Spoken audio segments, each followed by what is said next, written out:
चुकून माझं हिंदी चुकलं बिकलं तर व्हायची बोलू का?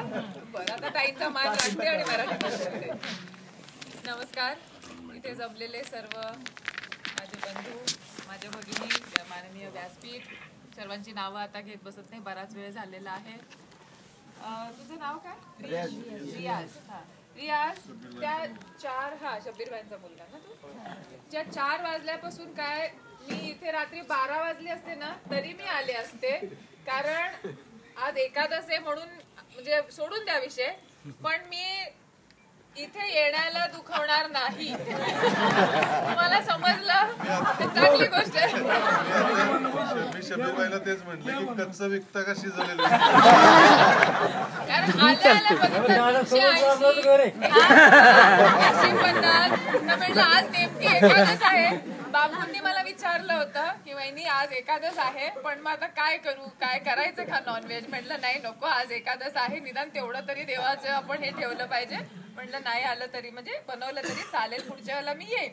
त्याच्यामुळे मी तुम्हाला कधीच दुखावणार नाही आणि इथे कायम येत राहणार. किती उशीर झाला तरी मी येणार, त्याच्यामुळे काळजीच करू नका. हा, मग आम्ही आमंत्रणाचीच वाट बघत होतो.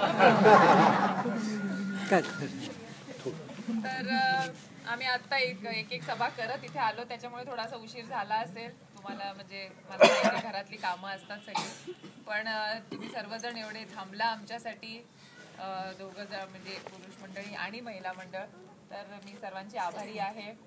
आणि हे जे प्रेम तुम्ही असंच आमच्या कुटुंबियावरती सतत दाखवत आलेला आहात, हे असंच प्रेम कायम आमच्यावरती असू देत. आणि आता 17 तारखेला निवडणुकी आलेलं मतदान आहे, तर मी काय नव्याने सांगायला नको, शब्बीर भाई तर घरचेच आहेत, त्यांनी सांगितलेलंच आहे. आणि रियाज म्हणाला की बापू काय नाराज आहेत का नाही, मला वाटत नाही, कारण आता मी देवळात देखील तेच म्हणाले की त्यांचा स्वभावच शांत आहे. मी त्यांना इतके वर्ष ओळखते, पण ते कधी असे जोरात बोलत नाहीत किंवा ओरडून बोलत नाहीत, नेहमी मवाळ, एकदम शांत, म्हणजे अतिशय चांगलं व्यक्तिमत्व आहे. आणि मला अभिमान आहे की ते आमच्या मित्र परिवारामध्ये आहेत, आमच्या कुटुंबासारखे आहेत आपल्या सर्वांच्या. आणि तू म्हणाला की त्यांचं सतत लक्ष असतं, त्यांच्याकडे बघ ना, त्यांना 4 डोळे आहेत, चष्म्या पण आहे आणि 2 डोळे पण आहेत, आपल्याला फक्त 2च डोळे आहेत, त्यामुळे आपण कमी पडतो. तर आपल्या सगळ्यांपेक्षा नक्कीच ते जास्ती बघत असतील आणि त्यांचं आपल्या सर्वांवरती अतिशय आत्मीयतेने लक्ष आहे.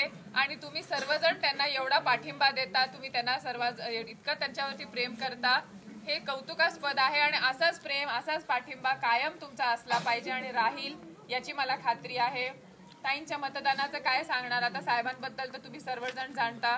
साहेबांना जर आपल्याला, ते एक स्वप्न आहे आपल्या सर्वांचं की साहेबांना आपल्याला एक उच्च पदावरती पाहायचं आहे. अनेक लोक, नवीन लोक येतात आणि नवीन लोक त्या खुर्चीवर बसायला मागतायत आणि स्वतः जाहिरात करतायत की मला बसवा त्या खुर्चीवरती. मला नाही असं वाटत की अशी कुठली व्यक्ती असे की मला स्वतःबद्दलच कौतुक करायचं आणि स्वतःच म्हणायचं की मला ते पद द्या.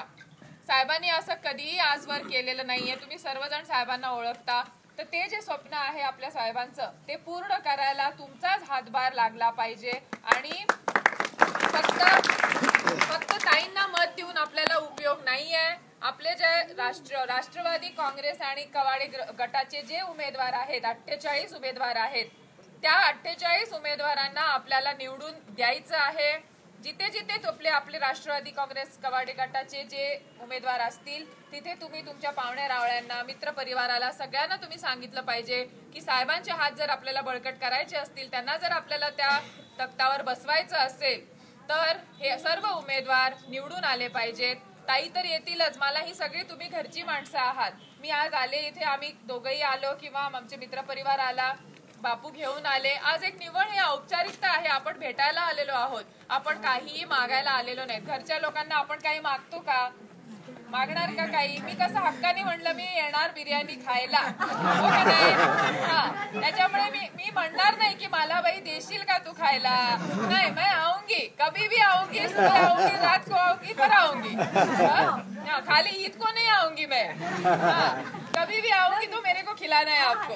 हाँ, तो वही हिसाब से ये होती है बात कि हम सब घर के लोग हैं, घर के लोगों को हम कभी पूछते नहीं, लेंगे देंगे ऐसा कुछ फॉर्मेलिटी नहीं रखते.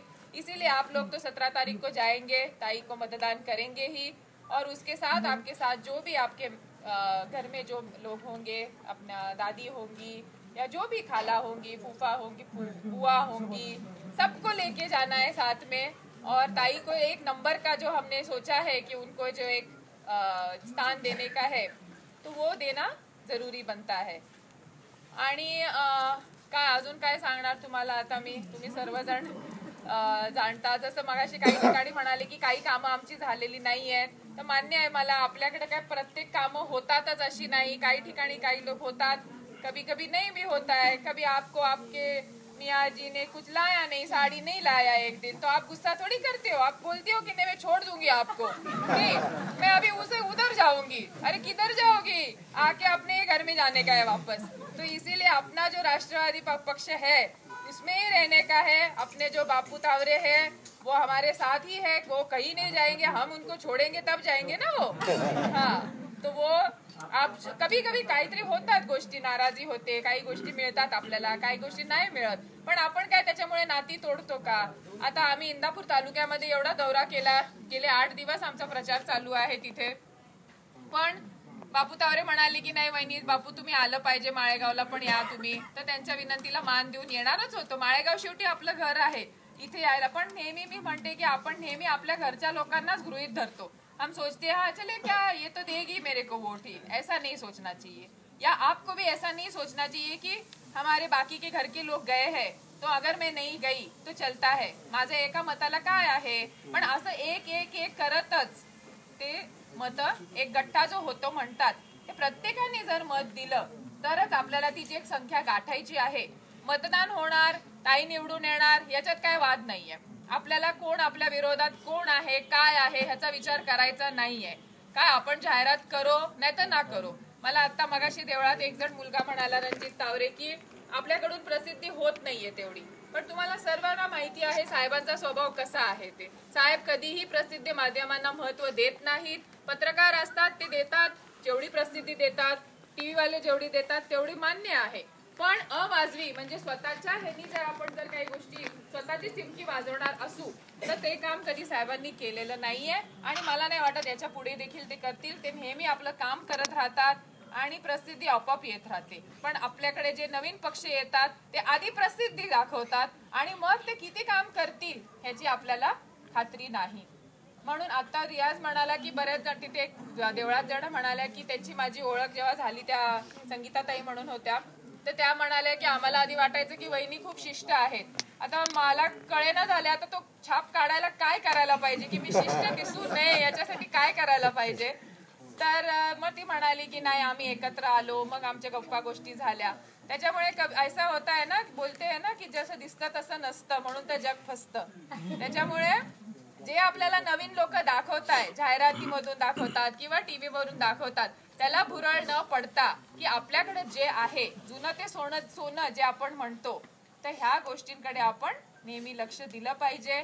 नवीन गोष्टींना तुम्ही कोणीही सांगेल तुम्हाला की आमका आमका आहे, तमका तमका आहे, आपला पाहुणा आहे, जे काय असेल ते, त्याला तुम्ही अजिबात त्याच्यामध्ये बळी पडू नका। आणि येत्या 17 तारखेला सर्वांनी तुम्ही ताईंच्या घड्याळाचं जे चिन्ह आहे त्याच्या पुढचं जे बटन दाबून त्यांना बहुमोल मतांनी निवडून देणार आहात, आणि मतदान झाल्यानंतर इथला जो गठ्ठा एक जास्तीत जास्त मतदान झाल्यावरती मला इथे जेवायला बोलवायचं आणि मी येणार आहे। ओके, एवढं बोलून मी तुमची रजा घेते, धन्यवाद।